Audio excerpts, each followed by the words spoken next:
Values junior college, IIT, JEE, NEET academy, seat guarantee program. Sir అసలు మీకు తెలిసిన క్షణాన అంటే ఆ మూమెంట్ని ఎలా ఫీల్ అయ్యారు? జనరల్గా ఏ పిల్లగాడికైనా అలాగే వాళ్ళ తల్లిదండ్రులకైనా అంటే ప్రతి పిల్లగాడు కలగంటాడు, క్రికెట్ ఆడే ప్రతి పిల్లగాడు నేను ఏదో ఒక రోజు ఇండియాకి ఆడాలి అని చెప్పి. అలాగే తల్లిదండ్రులు పిల్లలకంటే కూడా ఇంకా ఎక్కువ కలగంటారు, ఎందుకంటే మా అబ్బాయిని ఈ స్థాయిలో చూడాలి, ఆ స్థాయిలో చూడాలి అని చెప్పి. సో ఆ మూమెంట్ని మీరు ఎలా సెలబ్రేట్ చేసుకున్నారు? అంటే అసలు అప్పుడు ఏమనిపించింది? మీ భావోద్వేగాలు ఎలా ఉన్నాయి ఆ టైంలో? మాకంటే అంటే మేము మిడిల్ క్లాస్ ఫ్యామిలీ ఇంత లెవెల్కి వెళ్తాడంటే అది చాలా లక్ అనుకోవాలంతే.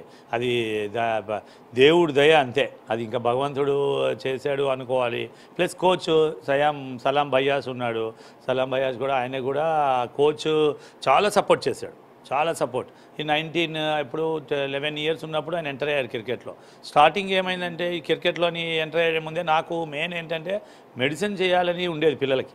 మేము ఇంకా మా మిస్సెస్ అన్నారు మనం మెడిసిన్ చేసేంత స్థాత మనకు లేదు అని అంటే, మనం అట్లా ఎందుకు అనుకుంటాం, ఏదైనా సరే ఒక లెవెల్లో ఫ్రీ సీట్ కూడా వస్తుంది కదా, చెయ్యాలి. ఎందుకంటే ఒక ప్రాణం పోసినట్టు అవుతుంది. డాక్టర్ అంటే ప్రాణం పోస్తాడు అందరికీ, అదొకటి మంచిది కదా అనుకునేవాళ్ళు. అనుకుంటే అట్లా చెయ్యాలా అవుదని ఇంకా పిల్లలిద్దరూ డిసైడ్ చేశాడు. పెద్ద ఆయన బ్యాడ్మింటన్ అన్నాడు, చిన్న ఆయన క్రికెట్ అన్నాడు, స్కూల్లో కూడా చిల్డ్రన్స్ కూడా ఇలా బాగా ఆడతాడు అంకుల్ ఇది అది అని అన్నారు. అంటే ఇంకా మేము ఇమీడియట్లీ నేను సరే ఆడతారా ఇది అది నేను ఇంకా కొంచెం ఆలోచించాం. పిల్లలు ఏంటంటే ఆడపిల్లలంటే పర్వాలేదు కానీ మగపిల్లలు అంటే ఒక లైఫ్ సెటిల్ అవ్వాలి, లేదా చాలా ప్రాబ్లం అవుతుంది, స్టడీస్ ప్రాబ్లము ఇది అది అన్నాను. స్టడీస్ ప్రాబ్లం ఏమనుకో డాడీ, అందుకు అనుకుంటావు నువ్వు ఒక మెడిసిన్ డాక్టర్, నువ్వు అనుకుంటున్నావు కదా డాక్టర్ అని చెప్పేసి. డాక్టర్ అయితే మనం ఓన్లీ మన తెలంగాణ కాకపోతే కొంచెం ఎక్కువ లెవెల్కి వెళ్తే తెలంగాణకు పరిచయం అవుతాడు, కానీ ఇంకా కొంచెం కొంచెం ఉండంటే మన హైదరాబాదు లోకల్లో అట్లా తెలుసు. అదే నేను స్పోర్ట్స్లో వెళ్ళామనుకో అన్నా నేను ప్రపంచానికే పరిచయం చేస్తాను డాడీ, ఎందుకు వరి అవుతావు, మనకు అంత లేదు కదా అంటే ఏం కాదు డాడీ నువ్వు ఎంత అంటే అంత పెట్టు, కొంచెం అన్నా సరే చేద్దాము అన్నాడు. అది ఇక అదే ధైర్యంతో ఆ మాట అనే వరకు అది డైమండ్ వర్డ్ అయిపోయింది. ఆ మాట నేను ప్రపంచానికే పరిచయం చేస్తాను అనగానే ఇంకా సరే అని ఫిక్స్ అయ్యి ఇంకా పర్వాలేదులే అని చెప్పి అప్పటి నుంచి ఇంకా ఓవర్ టైంలు చేసి ఇవి చేసి అవి చేసి కొంచెం లెవెల్ వచ్చింది. లెవెల్ కొంచెం వచ్చాడు. తర్వాత అండర్ 14 క్యాప్టెన్ అయ్యాడు చెన్నైలో. ఇంకా కోచ్ కూడా అరే బాగా ఆడుతున్నాడు అని చెప్పేసి ఆయన కూడా బాగా ఎంకరేజ్ చేసి లంచ్ టైంలో కానీ తెప్పియడము, ఆయనకి బ్యాట్స్ ఏమైనా కొనియడము అంతా చేసేవాడు. బాగా 99% బాగా హెల్ప్ చేశాడు కోచ్. చేయడం వల్ల ఇంకా కొంచెం ఆ తర్వాత ఇమీడియట్గా అండర్ 16 ఆడాడు, అండర్ 14 క్యాప్టెన్ అయ్యాడు. తర్వాత ఇంకా కొంచెం స్టెప్ బై స్టెప్ వెళ్తే మాకు కూడా కొంచెం ధైర్యం వచ్చేసింది. ధైర్యం వచ్చి సరే 19 ఇండియా అండర్ 19 ఆడాడు, వరల్డ్ కప్ ఏషియా కప్ ఆడాడు. ఆడంతే ఏషియా కప్ గెలిచాడు, అండర్ 19 రన్నర్స్. సరే ఇంకా అది వచ్చాడు కదా అని ఇంకా మాకు ఇంకా చాలా హ్యాపీ, ఇంకా చాలా సంతోషమైంది. అట్లా మెల్లగా ఇంకా తర్వాత ఒక 1 ఇయర్ 1.5 ఇయర్ తర్వాత ఐపీఎల్ వచ్చి ఇంకా సంతోషం. ఐపీఎల్ వచ్చింది. అప్పుడు ఐపీఎల్ కొంచెం వచ్చాయి కానీ మాకు అమౌంట్ విషయంలో కొంచెం ధైర్యం వచ్చింది, ఫైనాన్స్ విషయంలో కొంచెం అమౌంట్ వచ్చింది కదా అని చెప్పి ధైర్యం. అప్పటికే మాకు కొంచెం ఈ ఫైనాన్స్ విషయంలో ఇటు అటు ఒడిదుడుకులు అవి ఉన్నాయి. ఇక వచ్చింది అంటూ కొంచెం చేసాము, అది చేసాం. నెక్స్ట్ మళ్ళీ ఆ ఐపీఎల్ అయిన తర్వాత ఐపీఎల్ పెద్ద గోల్ అనుకున్నాం, పెద్ద గోల్ ఈ ఇండియా జెర్సీ సరే అనుకున్నాం. కానీ ఇమీడియట్గా ఇండియా జెర్సీ వేసుకుంటున్నాడు అంటే వెస్టిండీస్లో సెలెక్ట్ అంటే ఇంకా అంతకంటే సంతోషం ఏముంటుంది. మన పిల్లలు కొంచెం ఒక లెవెల్కి వచ్చారంటేనే సంతోషం. ఇప్పుడు ఇంత సంతోషం పట్టలేక ఇప్పటికీ ఆనందమే.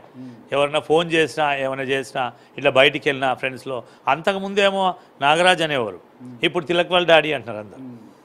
సార్ జనరల్గా క్రికెట్ పరంగా చూసుకుంటే స్టేట్ లెవెల్లో కానీ డిస్టిక్ లెవెల్లో కానీ అలాగే రంజీ స్థాయి లెవెల్లో కానీ ఇండియా మొత్తంగా చూసుకుంటే దాదాపు లక్షల మంది క్రికెట్ ఆడుతూ ఉంటారు. ప్రతి ఒక్కరు ఇండియాకి ఆడాలని కోరుకుంటూ ఉంటారు. జనరల్గా మీ అబ్బాయి సామర్థ్యం మీద మీకు ఎటువంటి నమ్మకం ఉండేది? తను ఏదో ఒక రోజు ఇండియాకి ఆడతారు అని నమ్మకం అంటే మీకుందా అసలు? అంటే ఉన్నది అంటే మనం చెప్పలేము కదా సార్, వీళ్ళు టాలెంట్. మనం ఎంత పైసలు ఖర్చు పెట్టినా సరే టాలెంట్ అనేది ఉండాలి, కొంచెం స్టెమినా మంచిగా ఉండి బాగా చెయ్యాలన్నమాట. ఇంకా చేయాలి, హెల్త్ సాధార ఇవ్వాలి, అంతా ఇవ్వాలి కదా.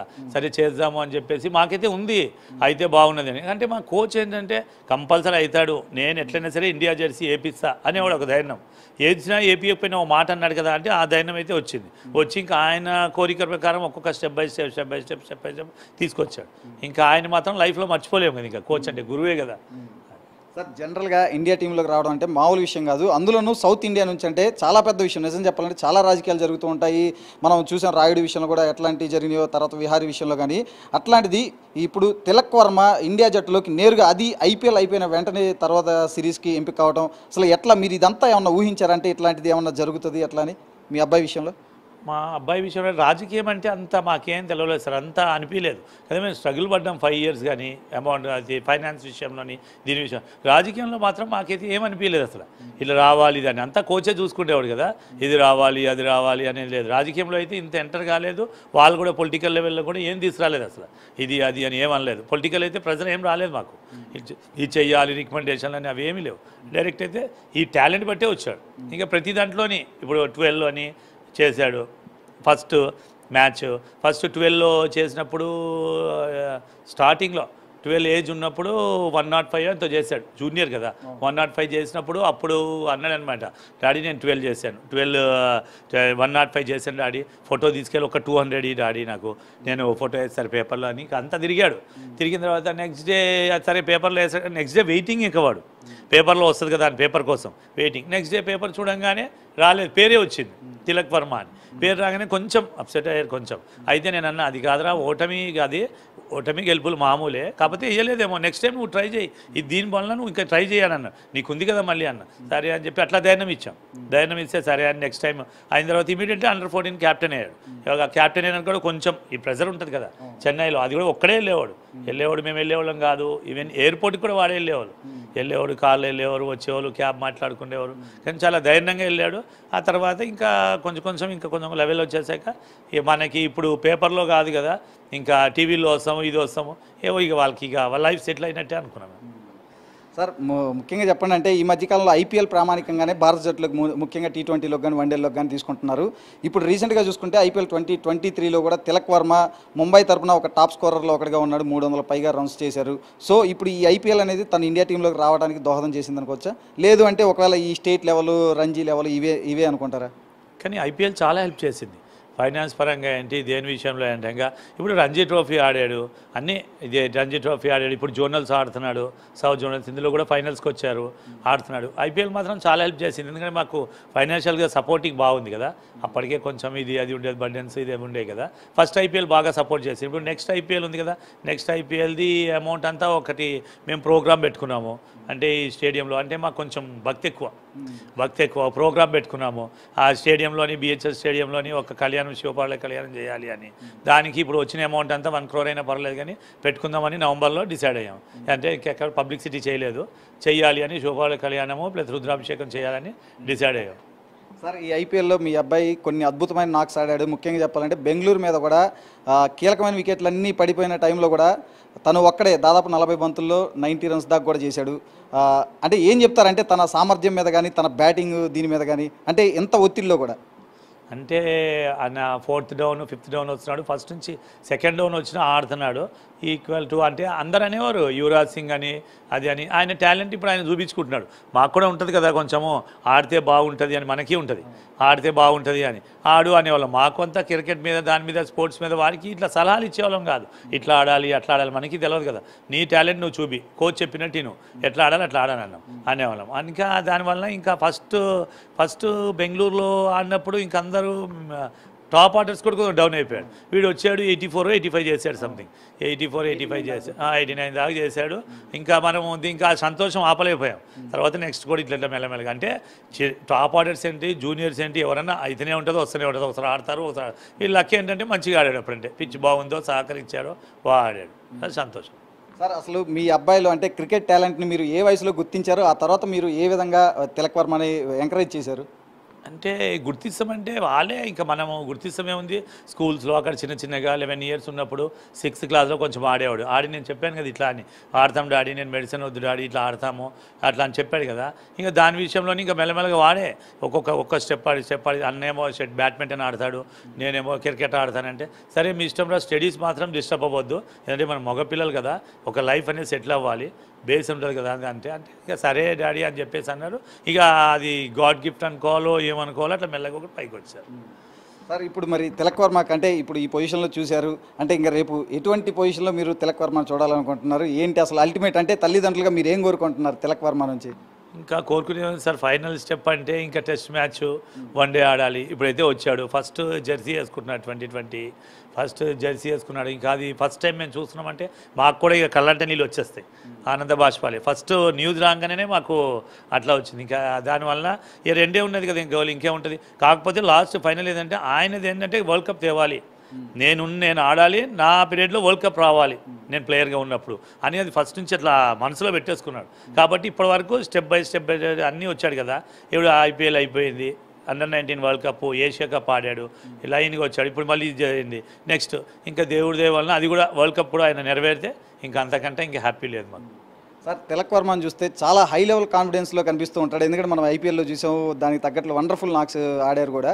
అసలు ఏంటి అంత కాన్ఫిడెన్స్ లెవెల్స్, ఏంటి తనకు అంత ధైర్యం కానీ? ఎందుకంటే చూసాం IPLలో వరల్డ్ క్లాస్ బౌలర్లనే చితక్ కొట్టిన పరిస్థితి ఉంది, మనం చూసాం. ఇంకా అంటే ఆయన టాలెంట్ మరి ప్రతి బాలు కొడుతుంటాడు కదా, ప్రతి బాలు. డిఫెన్స్ ఆడకుండా 2020 మొన్న ఇందులో కూడా జోనల్స్లో కూడా దులీప్ ట్రోఫీలో కూడా అట్లనే ఆడాడు, 2020 ఆడినట్టే ఆడుతున్నాడు. సరే ఇక వాళ్ళ టాలెంట్ వాళ్ళు మనం ఆపొద్దు కదా. వాళ్ళ టాలెంట్ యువరాజ్ ఉన్నాడు, ఒకప్పుడు యువరాజ్ కూడా కదా ఒక్క ఓవర్లోనే 6 సిక్సర్లు కొట్టాడు అట్లా ముంబైలో ఆడినప్పుడు. అట్లా ఈయనకు కూడా ఇంకేంటంటే ఏ బాల్ అన్నా కొట్టాలి అని, ఇంకా లక్ అంతే, ఇంకా ఏ బాల్లో అన్నా కొట్టాలని చెప్పేసి. అశ్విన్ బౌలింగ్లో కొడుతున్నాడు, చహాల్ బౌలింగ్లో, అందరు హర్షదీప్ బౌలింగ్లో, అందరిలో ఏవాడు ఇంకా లక్ అనుకోవాలి, అది అంతే, గాడ్ గిఫ్ట్ కొడుతున్నాడు. కానీ కొంచెం అలసట లేకుండా ఆడుతున్నాడు సీనియర్ ప్లేయర్ లాగా. అందరు అనడం కూడా అదే అంటున్నారు, టీవీ న్యూస్ ఏంటి, పేపర్స్ ఏంటి, సీనియర్ ప్లేయర్ లాగా ఆడుతున్నాడు. ఇంకా వాళ్ళ ఏమైనా టాలెంట్ అట్లా ఉంది. ఒకప్పుడు టెండూల్కర్ కూడా అంతే కదా ఆడాడు, అట్లనే అనుకోవచ్చు మరి. సార్ ఇప్పుడు మీరు అన్నట్లు కూడా ఇప్పటికే ప్రపంచం కూడా ముఖ్యంగా మన ఇండియాలో కూడా చాలామంది కీర్తిస్తున్నారు భావి యువరాజ్ సింగ్ అని చెప్పి. ఎలా ఫీల్ అవుతున్నారు? అంటే మిడిల్ ఆర్డర్లో యువరాజ్ తరహా ఆట తీరుని కనబరుస్తున్నాడు తిలక్ వర్మ అని. అంటే ఈయన అస్సలు ఫ్యాన్ అంటే ఫస్ట్ నుంచి సురేష్ రైనా. ఆయన left hand batsman, right hand bowling. ఆయన్నే ఇంప్రెషన్ తీసుకునేవాడు. చిన్నగా ఉన్నప్పుడు కూడా చెన్నైలో Under-14 ఆడినప్పుడు కూడా ఫస్ట్ ఆయనతో ఫోటో తీసుకొని ఆ ప్రొఫైల్ పిక్ ఏంటి, స్క్రీన్ సేవర్ అంటే అదే పెట్టుకునేవాడు. ఇప్పటికి కూడా సురేష్ రైనా అంటే చాలా. కాకపోతే అందరూ అనడం ఏంటంటే ఈ టీవీ న్యూస్ వాళ్ళు అందరూ ఫ్రెండ్ సర్కిల్లో యువరాజ్ లాగా ఆడుతున్నాడు అంటున్నారు. కరెక్టే, ఎవరి టాలెంట్ వాళ్ళది కదా, మనం ఒకరి మీద ఇంప్రెషన్ తీసుకోవద్దు కదా. ఎవరి టాలెంట్ వాళ్ళది. ఇప్పుడు యువరాజ్తో ఆడుతున్నాడు అంటే సరే యువరాజ్ లాగానే ఆడాలని అనుకుంటాం అంతే, దాని తప్పే ఉంటుంది. సార్ చివరిగా చెప్పండి, అంటే ఈ న్యూస్ అంటే తను ఇండియా టీంలోకి సెలెక్ట్ అయ్యానని మీకు చెప్పే ముందే తనకు తెలుసు కదా ఎలాగూ, అంటే తను ఎలా రియాక్ట్ అయ్యాడు, అంటే తను ఎలా ఫీల్ అయ్యాడు అంటే ఈ హ్యాపీనెస్ని? హ్యాపీనెస్ అంటే ఆయనకన్నా మాకు హ్యాపీ ఎక్కువ. ఎందుకంటే చిల్డ్రన్స్ ఇంత పెద్దగా అయ్యారంటే ఒక న్యూస్ ఇట్లా వచ్చిందంటే మనం ఆయన సంతోషము ఇంట్లో వచ్చిన తర్వాత ఈ న్యూస్ వచ్చింది కదా, వాట్సాప్ కాల్ చేశాడు. ఆయన సంతోషం చూస్తే అది ₹1 నుండి 10 కోట్లు ఇచ్చిన సరే అది కొనలేం. మన చిల్డ్రన్స్ మన ఆ లెవెల్కి వెళ్తే ఎంత పైసా సంపాదించినా ఎంత సంపాదించినా అంటే ప్రపంచంకంతా పరిచయం చేశాడు కదా, ఇంకా అంతకంటే సంతోషం ఏముంది. మేము ఆయన చూస్తేనే మాకే హ్యాపీనెస్ అనిపించింది వాట్సాప్ కాల్ చేస్తే. Thank you sir. ఇది తిలక్ వర్మ తండ్రి చెప్తుంది. అయితే కొడుకుని కన్నప్పుడు కాదు, ఆ కొడుకు ఒక ఉన్నత స్థాయికి వెళ్ళినప్పుడు తండ్రికి ఉండే పుత్రోత్సాహాన్ని మనం ఒకసారి ఇప్పుడు కల్లారా నాగరాజు గారి కళ్ళల్లో కూడా ప్రత్యక్షంగా చూసాము. తన కొడుకు రాబోయే రోజుల్లో టీమిండియాకి వన్డే జట్టుకి అలాగే టెస్ట్ జట్టుకు కూడా ప్రాతినిధ్యం వహించాలని చెప్పి కూడా ఆయన కోరుకుంటున్నారు. మనందరం కూడా కోరుకుందాం, ఒక తెలుగు క్రికెటర్ ఖచ్చితంగా అంబటి రాయుడు తర్వాత మరో తెలుగు క్రికెటర్ జాతీయ స్థాయిలో అంతర్జాతీయ స్థాయిలో ఉన్నతంగా రాణించాలి, ఈ స్థిరంగా భారతీయ జాతీయ జట్టులో ఒక సుస్థిరమైన స్థానం అలాగే పొందాలి అని చెప్పి కూడా మనస్ఫూర్తిగా మనం కూడా కోరుకుందాం.